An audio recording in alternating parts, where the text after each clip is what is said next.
నమస్తే, welcome to mega 9. This is Siraj. కొండా కోణంలో ప్రకృతి వడిలో జీవనం సాగించే గిరిజనుల ఆచార వ్యవహారాలు భిన్నంగా ఉంటాయి. జీవ వైవిధ్య పరిరక్షణలో వారు కీలకంగా నిలుస్తారు. ప్రపంచీకరణ, పర్యావరణ మార్పుల వల్ల ఆదివాసీల జీవితాలు తీవ్ర ఒడిదొడుకులకు లోనవుతున్నాయి. మౌలిక వసతులు కరువై తీవ్ర వెనుకబాటులో వారు కొట్టుమిట్టాడుతున్నారు. హక్కులకు దూరమవుతున్న గిరిజనులపైన ప్రత్యేక కథనం.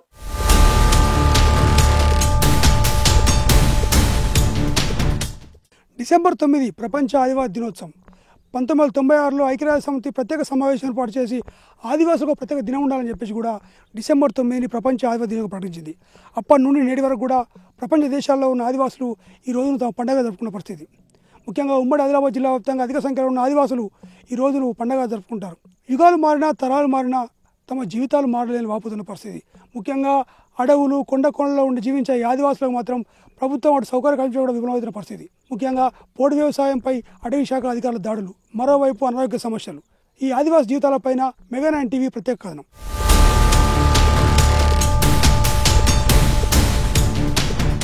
తెలంగాణ రాష్ట్రంలో ఉమ్మడి ఆదిలాబాద్, ఖమ్మం, వరంగల్ జిల్లాలో ఎక్కువ సంఖ్యలో ఆదివాసీలు ఉన్నారు. వారు అడవిపై ఆధారపడి తమ జీవనాన్ని కొనసాగిస్తున్నారు. ఎత్తైన కొండలు, దట్టమైన అడవుల్లో క్రూర మృగాల మధ్య వారి జీవనం సాగుతుంది. బాహ్య ప్రపంచానికి వారి ఎలాంటి సంబంధం ఉండవు. వారి ఆచారాలు, సాంప్రదాయాలు వేరుగా ఉంటాయి. వారి జీవన విధానం పర్యావరణ అనుకూలంగా ఉంటుంది. వాతావరణ మార్పులు, అటవీ నిర్మూలన, కాలుష్యం ఇతర ఆదివాసీ జీవితాలను పోను సంక్లిష్టంగా మారుస్తుంది. ప్రపంచీకరణ ప్రభావం వారి సంస్కృతిని దెబ్బతీస్తుంది.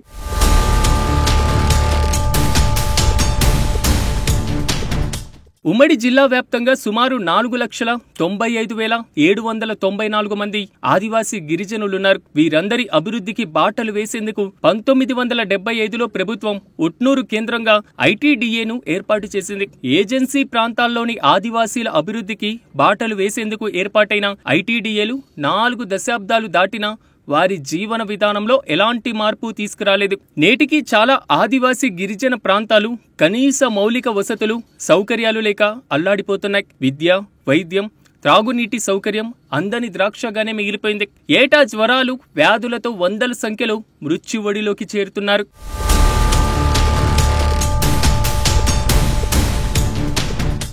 ఆదివాసీల సంస్కృతి, సాంప్రదాయాలు ప్రతి ఒక్కరిని ఆకట్టుకుంటాయి. ఏటా దసరా తర్వాత ఆశ్వయుజ పౌర్ణమితో దండారి ఉత్సవాలు ప్రారంభించి దీపావళి అమావాస్యతో ముగిస్తారు. ఈ సమయంలో గుస్సాడి వేషధారణ చేసి ఒక గ్రామం వారు మరొక గ్రామానికి వెళ్తారు.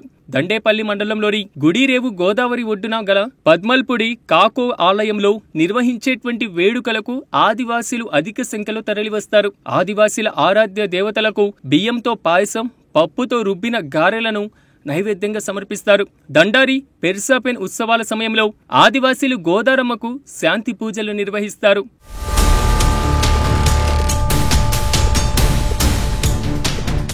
అనాదిగా ఆదివాసీలు తమ హక్కులకు దూరమై సమస్యల సుడిలో కొట్టుమిట్టాడుతున్నారు. ఇలాంటి పరిస్థితుల్లో ఆదివాసీ యువత తమ అస్తిత్వాన్ని, సాంస్కృతిక వారసత్వాన్ని, తమ పూర్వీకుల భూములపైన హక్కులను గుర్తించాలని డిమాండ్ చేస్తోంది. ఇన్నాళ్లు తమకు జరిగిన అన్యాయాన్ని ఎలుగెత్తి చాటుతూ పోరాటం చేస్తున్నారు.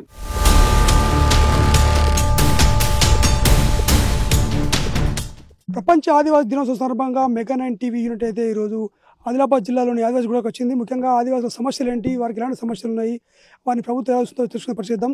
చెప్పండి, ఇప్పుడు ఈ ఆదివాసీ గూడాల్లో ఎలాంటి ముఖ్యమైన సమస్యలు ఉన్నాయి, ప్రభుత్వం మీకు ఎలాంటి సౌకర్యం కల్పిస్తుంది? రామ్ అండి. అయితే ఆదివాసీల విషయానికి వచ్చేసరికి ప్రభుత్వాలు ఎప్పటికైనా చిన్న చూపే చూస్తున్నాయి. ఏ రకంగా చిన్న చూపు చూస్తున్నాయంటే, మా యొక్క అభివృద్ధికి సంబంధించినటువంటి మౌలిక సదుపాయాలు కానీ, ఉద్యోగ కల్పన విషయంలో కానీ మాకు ఎప్పటికీ ఏం చదువుకున్నా కూడా కనీసం గ్రాడ్యుయేషన్ చేసినటువంటి వాళ్ళకు కూడా ఉద్యోగాలు వచ్చే పరిస్థితి లేదు. అయితే ప్రభుత్వాలు దీనికి మేము వీళ్లకు ఉద్యోగాలు ఇస్తున్నాం, మీరు చదువుకుంటే మీకు అన్ని విధాల అన్ని సౌకర్యాలు బాగుంటాయి, మీ జ్ఞానానికి వస్తారు, మీరు అన్ని విధాలా బాగుంటారు అని చెప్పేసి ఆ విధంగా ప్రోత్సహిస్తున్నాయి. మరి చదువుకున్నోడికి ఉద్యోగం లేదు. సరే, చదువుకున్నోడికి ఉద్యోగం లేదు, వాడు కాంపిటీషన్ ఎదుర్కోలేకపోతున్నాడు కాబట్టి ఉద్యోగం వస్తలేదు. మరి మా యొక్క జీవన విధానం మొదలైంది అడవిలో, మా యొక్క బ్రతుకు తెరువు మొదలైంది అడవిలో. ప్రకృతిని ఆరాధించి ప్రకృతిని ప్రేమించి ప్రకృతినే నమ్ముకొని అందులో జీవించినటువంటి మా పూర్వీకుల నుంచి ఇప్పటి వరకు మేము అడవిని నమ్ముకొనే బ్రతుకుతున్నాము. అయితే ఇందులో భాగంగా పోడు వ్యవసాయం చేసుకొని బతికేటువంటి మా ప్రత్యేకమైనటువంటి కల్చర్, మా సంస్కృతి లక్షణాలలో ఒకటి. ఏ విధంగానైతే వలస పోవడం, ముందుకు జరిగిపోయి అక్కడ ఉన్నటువంటి వనరులు చూసుకొని వనరుల దగ్గర ఇంత మేము పంట చేసుకొని బతికినటువంటి మా జీవన విధానంలో ఒక భాగం పోడు వ్యవసాయం. ఈ పోడు వ్యవసాయం మీద శాంక్షనరు అంటే రక్షిత అటవీ ప్రాంతాలని, లేకపోతే టైగర్ జోన్లని, అదేవిధంగా ఆ రక్షిత అటవీ ప్రాంతంలోకి మనుషుల యొక్క ప్రవేశం నిషిద్ధమని చెప్పేసి గవర్నమెంట్లు వివిధ రకాలైనటువంటి జీవోలు తీసుకురావడం, ఆ జీవోల మూలంగా మా యొక్క సాంస్కృతిక సంప్రదాయాలలో ఉన్నటువంటి అడవిని నమ్ముకొని బ్రతికేటువంటి మా ఆదివాసీ బిడ్డలంతా అడవికి దూరం కావాల్సినటువంటి పరిస్థితి నెలకొంది.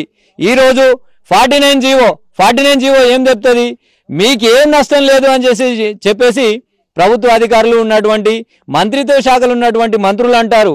మరి ఏ విధమైన నష్టం లేనప్పుడు జీవోలు ఎందుకు తీసుకురావడం?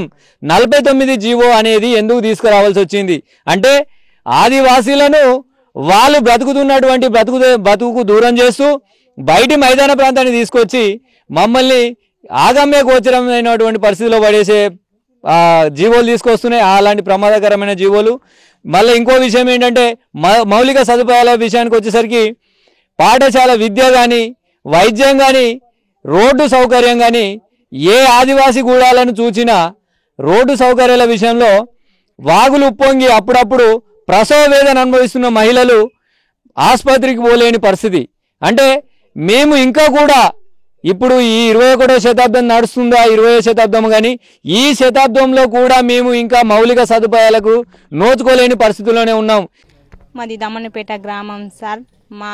మా ఊర్లో సమస్యలు చాలా ఎక్కువగానే ఉన్నాయి సార్. మాకు ముఖ్యంగా నీటి సమస్య, ఇండ్ల సమస్య, మళ్ళీ నీరు సమస్య, హాస్పిటల్ పోదామంటే మా గర్భిణీ స్త్రీలు కూడా ఉన్నారు. మాకు కాలువ అవతలకి మా ఊరు ఉన్నది.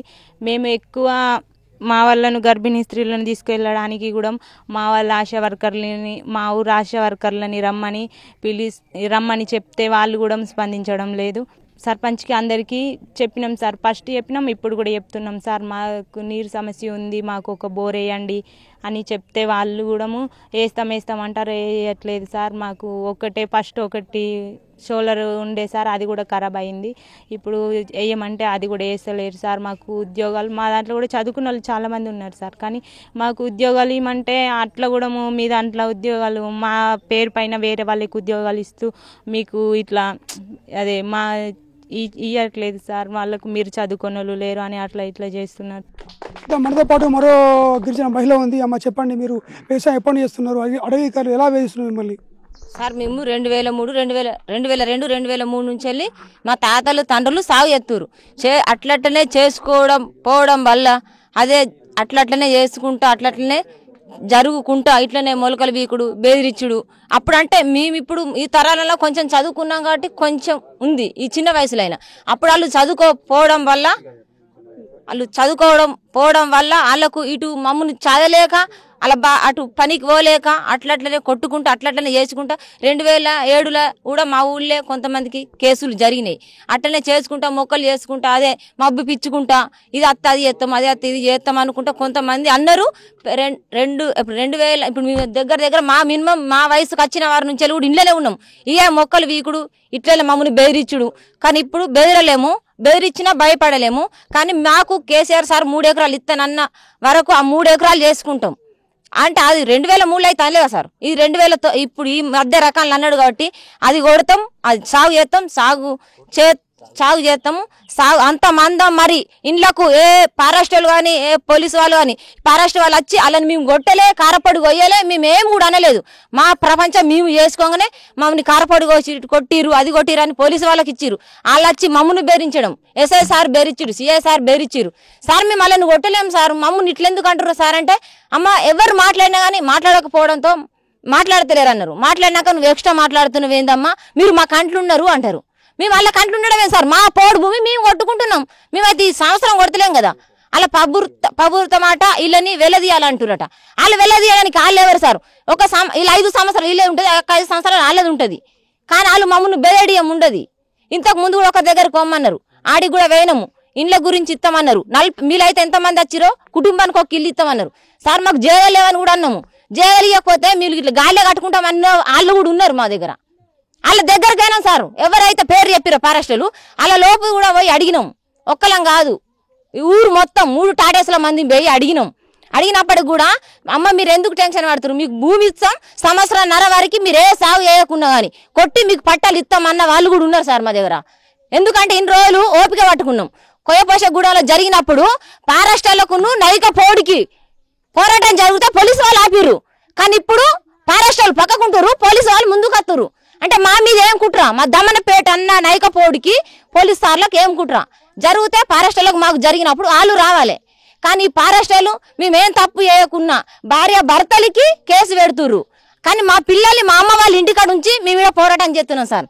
చేసినప్పటికి కూడా వాళ్ళు 100 కాదు 1000 కేసులు పెట్టుకొని ఈ భూమిలో 3 ఎకరాలు కొట్టి కాళ్ళు అవతలకి పెట్టేదాకా ఏ అధికారి కానీ ఏ నాయకుడు కానీ ఇంట్లో పెట్టద్దు. ఇప్పుడు అయిన కేసులు చాలు, దీన్ని మేము సాధించుకుంటామో అది అన్నం తినకపోయినా ఆ కేసులకు నడతాం. కానీ ఈ కాడ నుంచి వెళ్ళి ఏ కేసు కానీ పెట్టద్దు. మేము 3 ఎకరాలు కొట్టుకునేదాకా జరగము. ఆ 3 ఎకరాల తర్వాత కొడితే మా మీద కేసులు చేయరు సార్. అంతవరకు మా ఆదివాసి బిడ్డలం జై. ఇప్పటికైనా ఆదివాసీ జీవితాల్లో నిజమైన అభివృద్ధి నెలకొంటేనే దేశం ప్రగతి పదంలో పయనిస్తుంది. పాలకులు ఈ విషయాన్ని గుర్తించి వారి సంక్షేమానికి చిత్తశుద్ధితో పటిష్ట చర్యలు తీసుకోవాలని కోరుకుందాం.